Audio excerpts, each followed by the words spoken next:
ينال الله لحومها ولا دماؤها ولكن يناله التقوى منكم. وقال عليه الصلاة والسلام: من وجد سعة بأن يضحي فلم يضحي ولا يقربن مصلانا، أو كما قال رسول الله صلى الله عليه وسلم. میرے محترم بزرگوں اور عزیز ساتھیوں، انسانی دنیا کی تاریخ اتنی پرانی ہے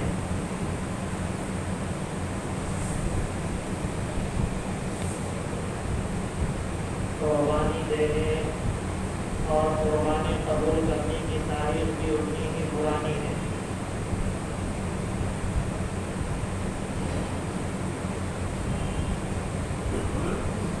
آدم علیہ نبینا علیہ السلام سے لے کر جناب محمد رسول اللہ صلی اللہ علیہ وسلم تک جتنے بھی انبیاء آئے سب کی شریعتوں میں قربانی کا حکم رہا ہے. اس کی نوعیتیں مختلف ہیں.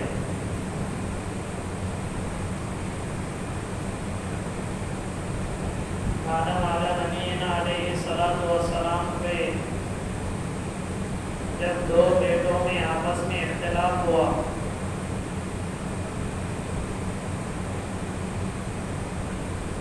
جس کو اللہ رب العزت نے قرآن کریم میں ذکر کیا،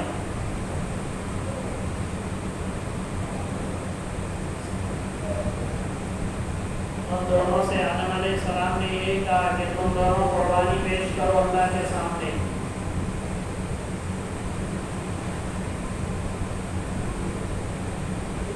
قابیل نے غلہ جات رکھے اور حابیل نے ایک بیٹا اللہ کے لیے قربانی کے لیے رکھا. اس زمانے میں قربانی کی قبولیت کی علامت یہ ہوتی تھی کہ آسمان سے ایک آگ آتی تھی، جس کو قبول کرنا ہے اس کو وہ آگ کھا جاتی یا اوپر اٹھا کر لے جاتی. حابیل کے بیٹے کو اس آگ نے اٹھا کر لے کر چلا گیا، یعنی اس کے قربانی کو اللہ نے قبول کیا. جس کی پاداش میں قابیل کو حسد ہوا، جس کو قرآن نے ذکر کیا ان قربا قربانا فتقبل من احدهما ولم يتقبل من الاخر. ایک کی اللہ نے قبول کی، دوسری کی قبول نہیں کی. انما يتقبل الله من المتقين. جو اللہ سے ڈرنے والے ہوتے ہیں، جو تقوی اور پرہیزگاری اختیار کرنے والے ہوتے ہیں، اللہ ان کے عملوں کو اور خصوصاً قربانیوں کو قبول فرماتے ہیں.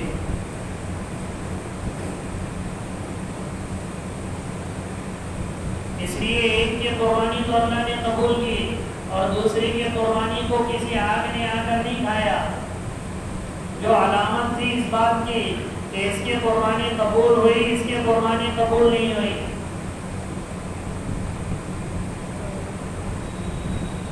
یہ تو جناب محمد رسول اللہ صلی اللہ علیہ وسلم کے نبی ہونے کا ہم پر احسان ہے، اور اس امت میں آنے کا ہم پر احسان ہے کہ بہت ساری چیزیں اللہ رب العزت نے جو پہلی شریعتوں میں ممنوع تھی، اس شریعت میں اللہ نے اس کو حلال کیا ہے.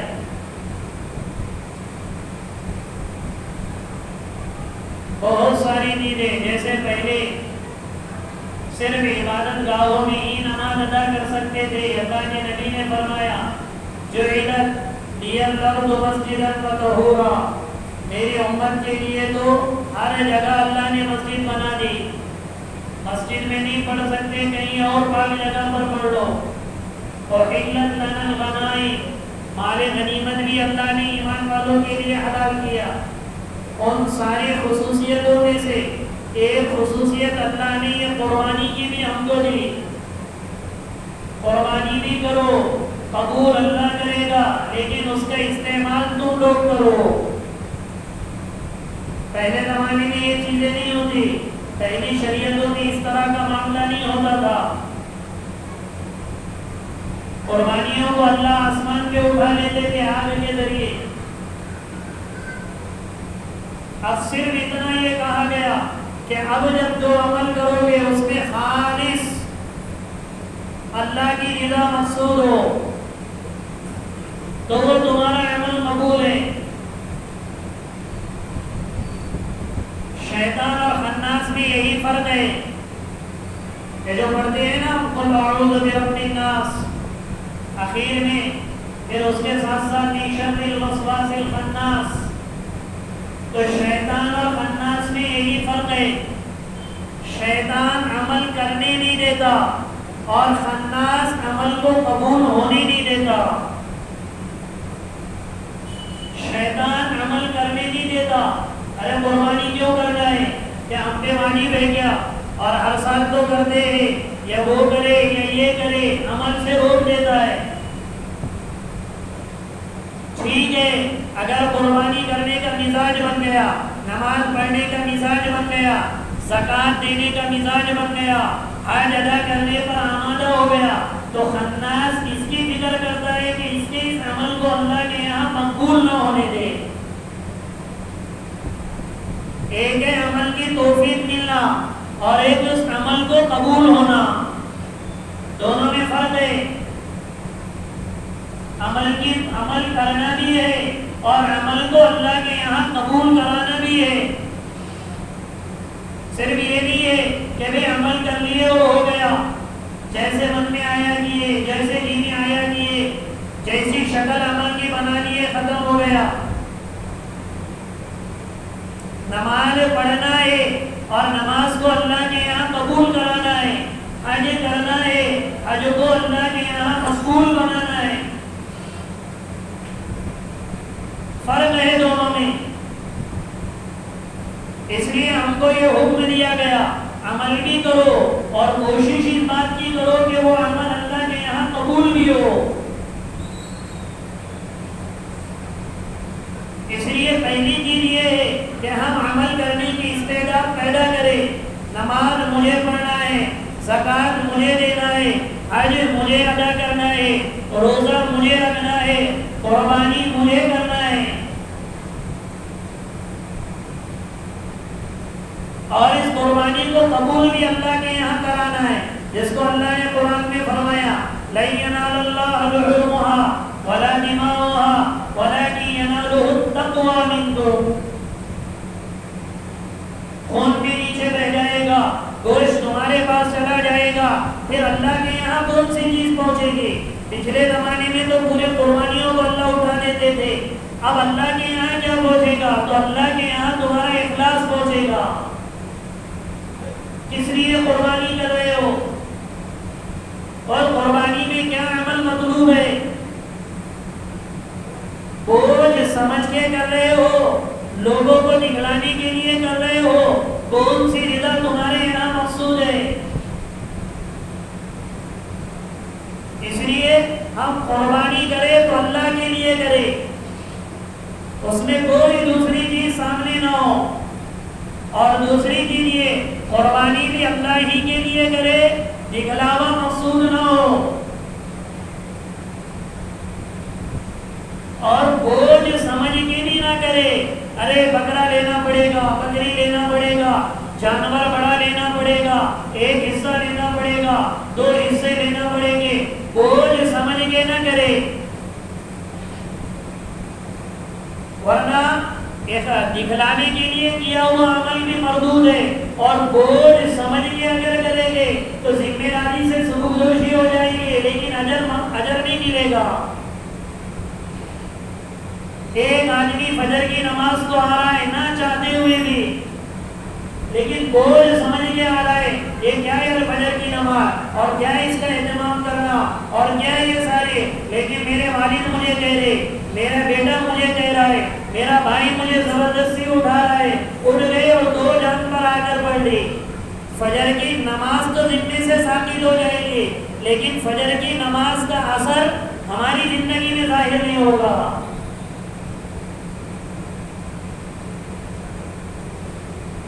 اس لیے اگر اللہ نے ہم پر قربانی کو واجب کیا ہے تو ہم قربانی اخلاص کے ساتھ بھی ادا کرے اور خوشی خوشی ادا کرے، بوجھ سمجھ کے ادا نہ کرے۔ اور یہ تو سنتے ہی ہم کہ یہ تو اس کا بدل ہے، ورنہ اصل قربانی تو اللہ کے حکم کو پورا کرنے اپنے جذبات کے مقابلے میں۔ جہاں پر بھی جذبہ آ جائے، جہاں پر بھی خواہش آ جائے، جہاں پر بھی دنیا کی کوئی لذت آ جائے اور اللہ کا حکم میرے سمجھ سے ٹکرا رہا ہے تو ہم اللہ کے حکم کو مقدم رکھیں۔ پوری تاریخ کا خلاصہ ہی ہے۔ وَإِذِ ابْتَلَىٰ إِبْرَاهِيمَ رَبُّهُ بِكَلِمَاتٍ فَأَتَمَّهُنَّ۔ ابراہیم علیہ السلام کی سیرت میں غور کرنے سے یہی سمجھ میں آتا ہے کہ ہم اپنے خواہشات کو چھوڑ دیں اللہ کے حکم کے لیے۔ اور یہ جو عمل ہمارے اوپر مطلوب اور ہمارے اوپر ذمہ داری کے طور پر ڈالا گیا، اس میں تو خود ہمارے لیے بھی ہماری ضرورت کا سامان بھی ہے۔ اللہ کے رسول نے بھی کیا، اور جب صحابہ نے آپ سے پوچھا ما ہی اللہ یا رسول اللہ، اے اللہ کے رسول یہ قربانیاں کیا ہے جیسے اور لوگ کرتے ہیں اور بھین چڑھاتے ہیں یا کہیں اور یہ سانڈ بنا بنا کر چھوڑ دیتے ہیں بتوں کے نام پر، کیا اسی طرح کی یہ قربانی ہے؟ اللہ کے رسول صلی اللہ علیہ وسلم نے فرمایا ہذہ سنت ابیکم ابراہیم، ارے تمہارے باپ دادا ابراہیم کا طریقہ ہے۔ اس لیے اخلاص سے کرے، خوشی سے کرے۔ اور حضور نے فرمایا من وجد سعۃ، جو اپنے اندر گنجائش کو پائے، قربانی کرنے کی استعداد ہے، فلم یضحی، اس کے باوجود وہ قربانی نہ کرے۔ اسی لیے امام ابو حنیفہ رحمۃ اللہ علیہ کے نزدیک وسعت کے باوجود وسعت ہونے پر قربانی کرنا واجب ہے۔ اللہ کے نبی نے فرمایا قربانی جو بھی صاحب استعداد ہو، باپ صاحب استعداد ہے باپ پر قربانی، بیوی صاحب استعداد ہے بیوی پہ قربانی، بیٹا صاحب استعداد ہے بیٹے پہ قربانی اگر وہ بالغ ہو گیا ہے۔ اگر وہ قربانی نہ کرے فلا یقربن مصلانا، یہ ڈانٹ ہے کہ وہ ہمارے نماز پڑھنے کی جگہ یعنی عیدگاہ کے قریب بھی نہ بھٹکے۔ یہ وعید بتائی اللہ کے نبی نے، اور اسی کے ذریعے پردہ ایک فضیلت بھی ہے۔ اس میں کیا اللہ نے رکھا ہے؟ اللہ کے نبی نے فرمایا ہر بال کے بدلے میں تمہیں نیکی ہے جانور کے۔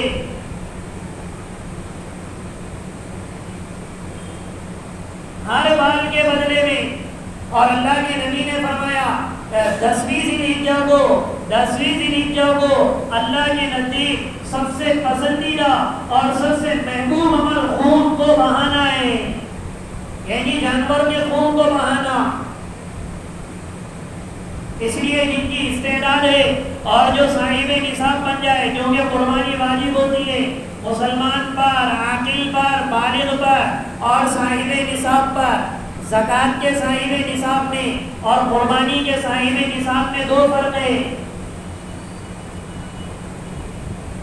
پہلا فرق تو یہ ہے کہ زکوٰۃ کے صاحب نصاب بننے کے لیے پورا سال گزرنا شرط ہے، مال کے اوپر سال گزرنا شرط ہے۔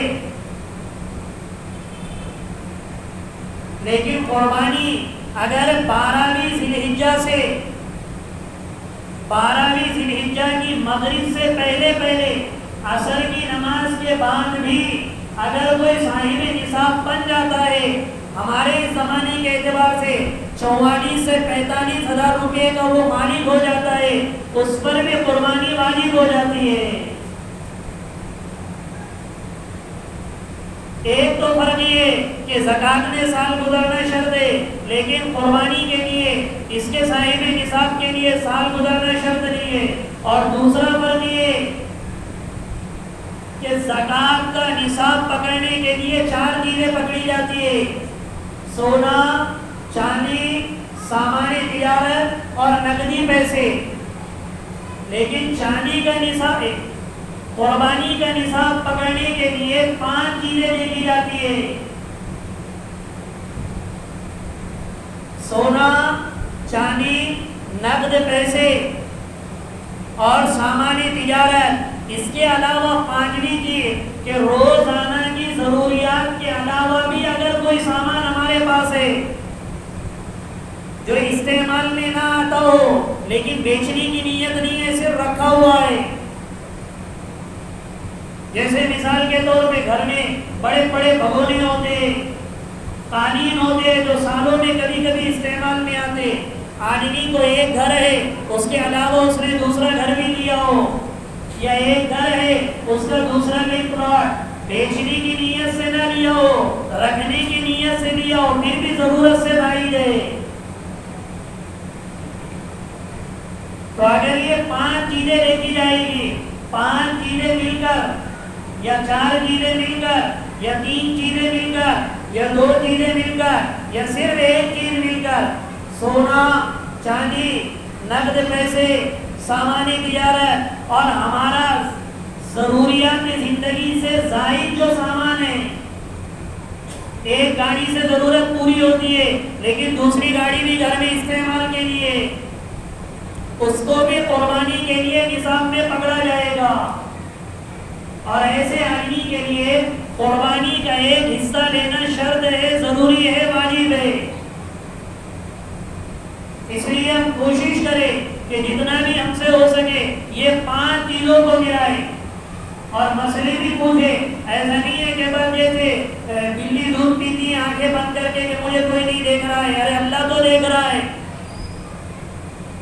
تو اس لیے کہ جس طرح ساری چیزیں ہم استعمال میں لاتے اور ہر عمل کو ہم اللہ کے لیے پورا کرتے، ساری چیزوں کے لیے دیکھو، اگر گھر میں کوئی ضرورت کا سامان یہ کرنا ہے، گھر میں کوئی پروگرام ہو تو آدمی کتنے پیسے خرچ کر لیتا ہے۔